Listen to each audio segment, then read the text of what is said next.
going on, ladies and gentlemen? It's Mr. A, here again with another great episode of History with Mr. A, all day and twice on Sunday. It's your boy, Mr. A, as I just said right now, aka the Thriller Tortilla. I'm going to be teaching you guys about Lesson 38 because I know none of you guys have read it. But it's okay, because picture there's a PowerPoint slide behind me, there's a Kahoot over here. At the end of it, you guys will be learning about history. And you're going to be learning about it today with props and puppets. What we have right here, this is Quetzalcoatl. Quetzalcoatl is from section 4 of lesson 38. He's going to be the god of the Aztecs, our very famous friends that are going to meet a demise from a very deranged and crazy man named Hernan Cortez, a Spanish conquistador who wants nothing more than to take their land and pretty much kill everybody. And he's going to be doing it with a pandemic. Not the coronavirus, okay? He's going to be doing it through measles and smallpox, okay? So again, history is important because history always repeats itself as we go along. This right here is just an Aztec pyramid, which I actually got in Mexico City. Go figure it out, okay? And let's take an introduction to who our players are going to be today. First, this hedgehog is going to represent somebody who is sacrificed. The person who is sacrificed will be the one that they believe gives them the energy to channel their inner gods, who is, of course, Quetzalcoatl. And again, you can refer to section 4 and lesson 38 for all of this good information. This hedgehog, well, in the second part, will also be Malinche. Malinche will be the lady, picture her with long hair, that is going to help Cortez stab in the back all the Aztecs who he befriended at first. Next, we have Hernan Cortez himself in his white horse. Hernan Cortez is going to ride his white horse across all of Mexico and conquer Mexico in the name of Spain. Lastly, we have Montezuma.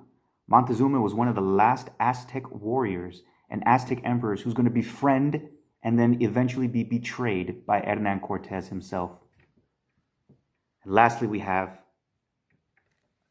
a giraffe.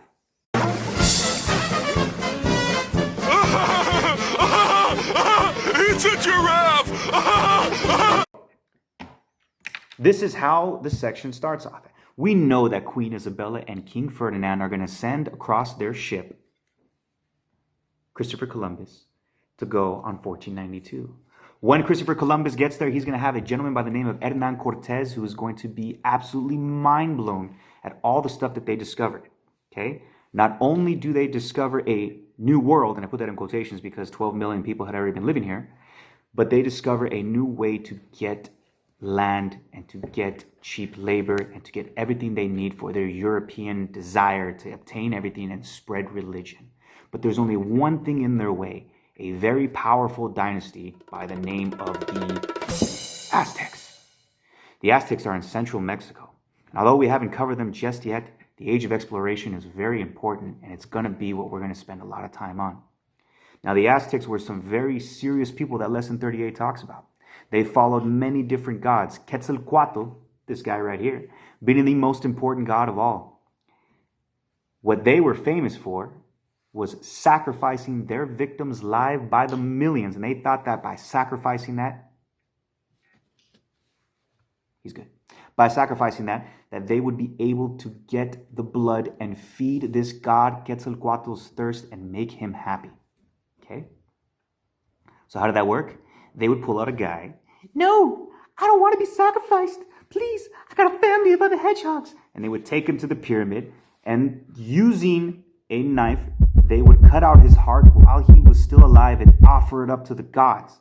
Okay? They did this by the millions. No. And as he was dead, okay, Quetzalcoatl was able to live and provide sun for the people. And he was able to be prosperous, and the whole Aztec Valley was able to be prosperous for years and years and years. Okay? But then, around the early 1500s, a man by the name of Cortez is going to arrive. And when Cortez arrives, the first thing he does is he destroys all of his boats. Why does he destroy his boats? Because he says we are not going to go back to Europe until we conquer everybody that we come across. And who does he come across? The Aztecs. These guys. Befriending a local lady by the name of Malinche. Hello, my name is Malinche. Yo, what's up? it's Cortez. We're going to go ahead and conquer the Aztecs. She says, oh, teach me Spanish. He teaches her Spanish.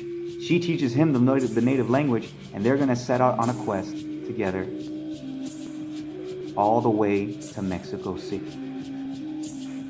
Now, while in Mexico City, our friend right here, the great emperor, mighty Aztec Montezuma, told his people that one day a white god on a white horse would come and he would be their savior. More or less. Again, you guys have read everything from lesson 38. Okay? Sure enough, what happened was a few weeks later, Cortez, with a beautiful white horse, and Malinche, the native woman who helped serve as his translator, are going to make it all the way to Mexico City. And when they do, everybody thinks that the actual God had come, and they are going to bow to him. The God is here. He shows up, and he's going to befriend them. He says, yes, I am the God. I am here, your God. And everybody's like, yay, help out the God and everything. And then he's like, yeah, I'm the God, high five, right? Okay, let's take pictures together, all this kind of good stuff, right? You can go ahead and ride on my horse. Everything's all good. What they don't know is that he has a trick up his sleeve. He wants their gold. He wants it for Spain. He wants it for himself. Everything is about getting gold. Okay?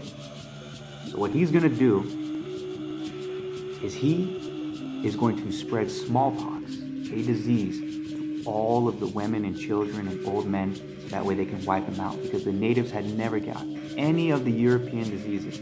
So after a while, they start coughing. No, please, I can't breathe. I can't. And unfortunately, they're going to die. But when they do, Cortez is going to conquer all of Mexico. With just a few hundred men, he's going to dispose of millions of native Mexicans using smallpox by coughing on blankets and getting diseased blankets and handing them out to the natives. When the natives take these blankets, their immune system's not used to it, and they're going to die off by the millions. And thus, the conquest of Mexico becomes complete. So that's what you guys would have learned right there from lesson 38, the Age of Exploration. You guys know the rest from there. As you can tell, nowadays, Mexico speaks Spanish, of course. The main religion there is Catholicism. All of this is going to happen when Cortez takes over the entire country. The Age of Exploration from lesson 38 is going to cover also content from Pizarro and his conquest of South America. He's going to take a book right out of, take a chapter right out of Cortez's book, and he's going to pretty much do the same thing, but to a people known as the Incas. And depending on how long we have to do these webcam sessions, we'll be talking about the Incas and Aztecs more into detail. But I want to introduce you guys to the Aztecs and introduce you guys to Cortez. And yes, if you guys have any questions, please like, subscribe, comment. Thank you guys for watching another episode of History with Mr. A.